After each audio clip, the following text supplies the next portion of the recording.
Yo,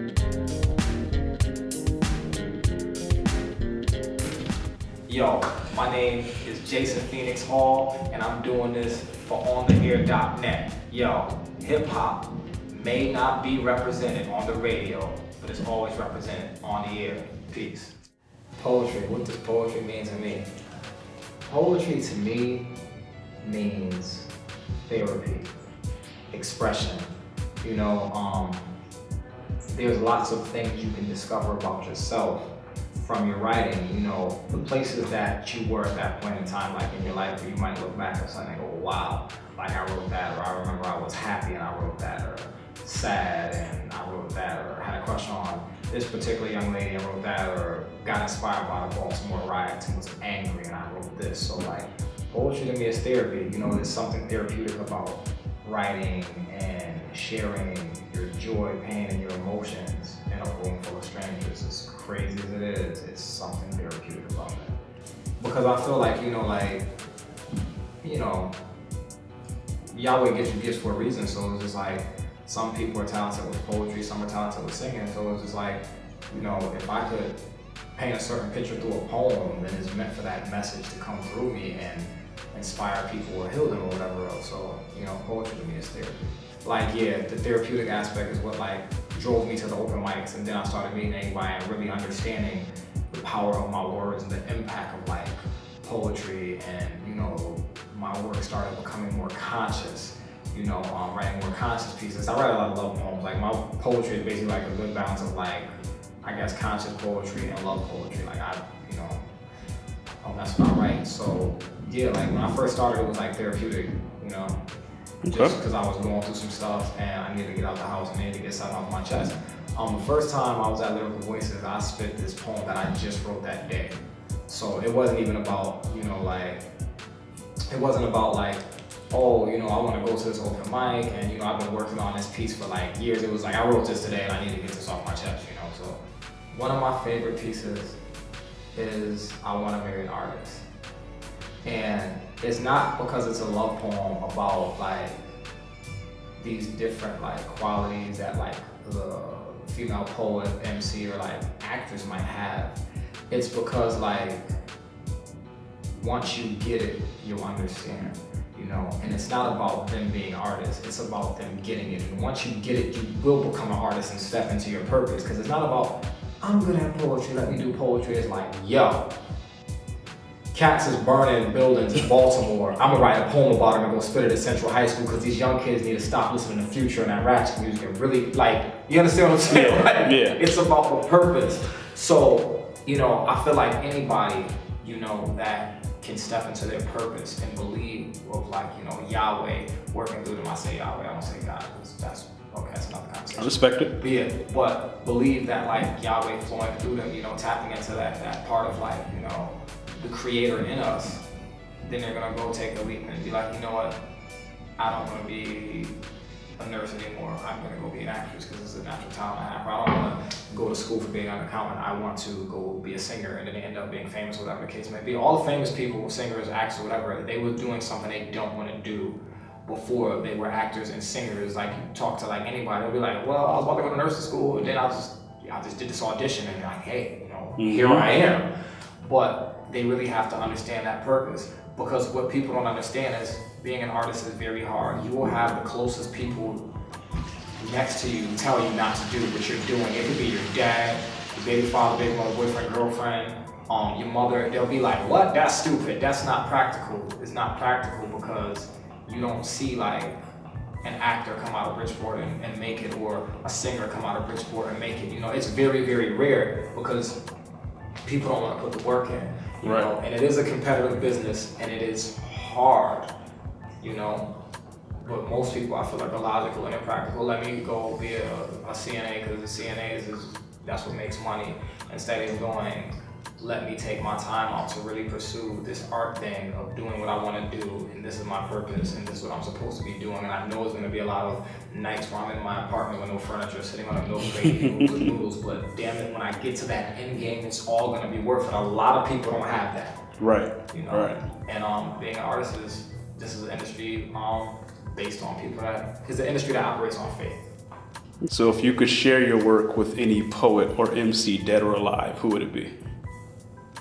Poet or MC, dead or alive? Yo, honestly, I wanna say Nas, because Nas is my favorite MC. I was thinking about that question. I was gonna say Tupac. I said no, Tupac is probably a cliche answer. You know, or like, you know, I mean, Kendrick did it. Huh? I said Kendrick did it on his last album. Yeah, that was amazing too. I want to say like definitely Nas because I just did a presentation on Nas for African American Lit class, and like even though like, you know, I'm a big Nas fan and stuff like that, it's not until I watched the documentary like a million times and started reading the 2 books I had on him. For all those out there, if you want to get a good book on Nas, get Born to Use Mics, Reading Illmatic by Michael Eric Dyson. Yo, that breaks down Illmatic track by track, and they hit it from like like the sociology point of view and tie like the whole world issues in the Middle East and tie it back into Queensbridge and the whole, like, it's so dope because you have these intellectuals breaking down a hip hop album or whatever. And Illmatic definitely was far ahead of his time. And I feel like Nas was a rebel, and he was a revolutionary to a certain sense because he came up in the golden age of hip hop, and it's just like the fact that he never really like strayed away from that true purpose that I'm an MC, you know, like I respect him for that. And he really understands like, yo, either I'm gonna do this music thing or that's it, or I'm gonna be dead. And I know a lot of MCs have that coming of age story and stuff like that, you know, and it's like they grind or whatever, like Jay-Z and everybody else, but I feel like for Nas, it was, I don't know, I connect more to him, like with Ill Will, his friend getting killed, and like him dropping out of school in the 9th grade and still being one of the most intelligent, eloquent MCs ever because he educated himself. Like he didn't let his circumstances affect him. You know, like you wouldn't believe that like he dropped out of school in the 9th grade as he sits like in the hip hop fellowship joint with at Harvard, right? With Gates, with Henry Louis Gates, whatever. You'll be shocked, like what, he dropped out of 9th grade? So like that whole thing right there, I feel it reminds me of like Frederick Douglass and the other revolutionaries that passed on before him, because you know the revolutionaries are the ones that sparked the change. Because when everybody else is saying no, we're not going to do that, they're going, yo, we're going to do this. I believe in my purpose, and it connects back to what I said earlier. Like you believe in that purpose, you're going to take that leap of faith. That's why I would definitely say for that question, Nas, because he gets it. You know, he has that heart of a lion, that revolutionary spirit. You know. What other upcoming projects are you working on? Well, Rebirth Arts Collective. We do multiple things. I'm a member of Rebirth Arts Collective. What's my title within the company? Visionary composer. Boom. Like basically, like I provide ideas and we work on them, like plays, events, and all that other stuff. But I have a cool, dope team of people.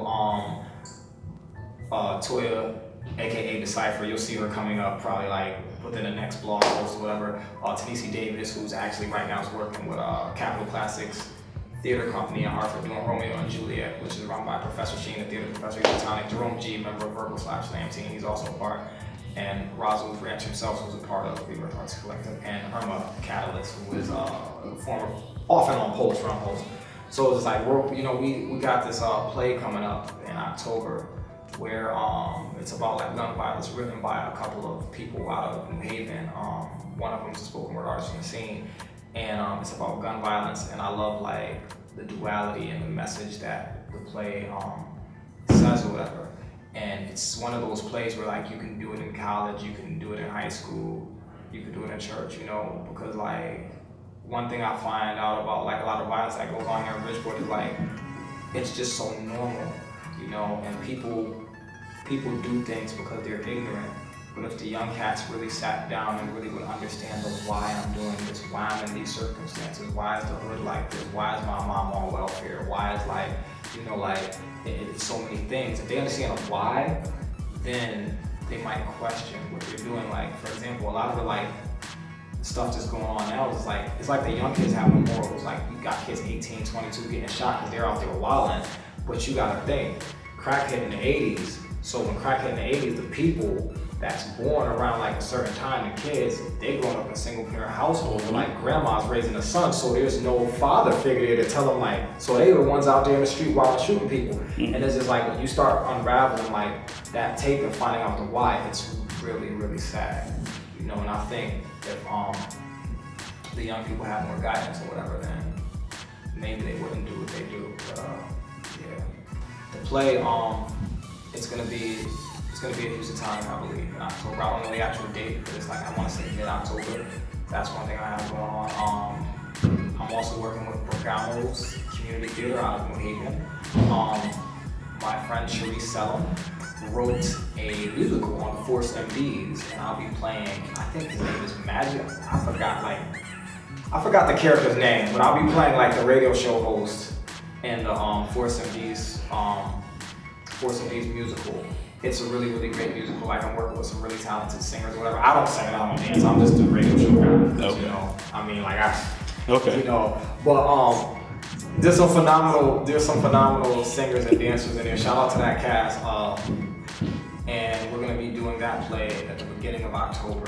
Sam Jackson, Crooklyn. We'll be doing that play at the beginning of October at the Atlanta Black Theater Festival at Morehouse University. So like, yeah, like trust me, for all the viewers out there, I work full time. I have 2 children. I'm doing like 2 plays. I have an improv troupe, Never Say No improv troupe. Shout out to the whole Never Say No fam.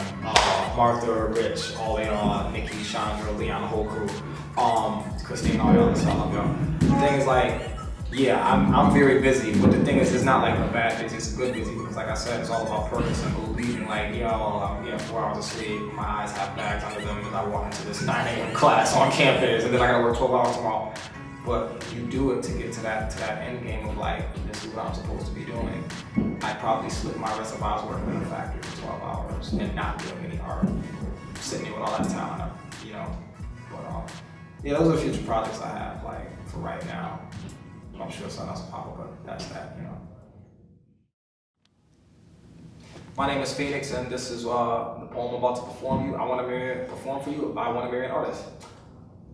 I want to marry an artist because I believe that artists don't think like normal people.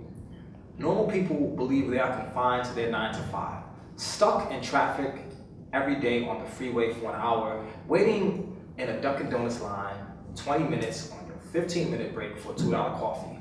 Do the math. It doesn't add up. I don't believe it's my destiny to live my life according to someone else's time clock. Yahweh made me an artist the day I was born, and will be one when time stops. Immortalized through my art. I'm a ship in the harbor, held down by anchors of fear, waiting for my cargo hold to get stocked with enough faith, confidence, and motivation to set sail and discover new universes and explore new worlds full of creativity. I want to marry an author. So on rainy days, I could curl up by the window with her book, examining the pages of her personality, her emotions, a copy written to my being, euphoric every time I turn the page, writing book reports in the form of a poem. I want to marry an actress so we can show support at each other's shows, just like Peter Parker did to Mary Jane. Even though the critics said Mary Jane's performance sucked, Shakespeare said, all the world is a stage, and in life we're merely players. Well, in life, we need someone sitting in our 3rd row, because no one understands disappointment, expectations, and love like an actress. I want to marry a rapper, because I love her swagger. Her confidence is sexy, and even though it's a man's game, she doesn't need one. She realizes her power, embraces it, because her will and determination are as strong as ISIS. And she can be a painter. And it's okay if she missed my birthday because she got an art exhibit in LA. And I know it sounds silly, but our dates would be in museums and art galleries, and we'd look at a painting and agree and say, hey, this reminds me of a song by Miles, or perhaps Billy, and she can be a DJ. I'll spit a poem for her and she'd say, baby, your poem reminds me of this song. I'll smile and say, no one knows this, but that's the song that was stuck in my head when I wrote it. And I know this is left field, but I want to marry a professor just because I love her brain. She can be a playwright or a director, because life is a movie, and Yahweh wrote the script. And when I get to heaven, Yahweh, I say, sit down, son, I got your life right here, let's watch it. Holograms will emit from the palm of his hands, replaying my movie, crying at some scenes and laughing at others, and when the credits roll, he'll say, thank you for not taking your gifts for granted, thank you for being an artist. I don't need a normal woman. A normal woman won't understand the vision and the voices inside of me demanding emancipation. A normal woman won't understand I need solitude. I need my space to create. She won't understand when I say I'm in New York for the weekend that I'm not in the hotel creeping, but I'm really at the New York Poets Cafe.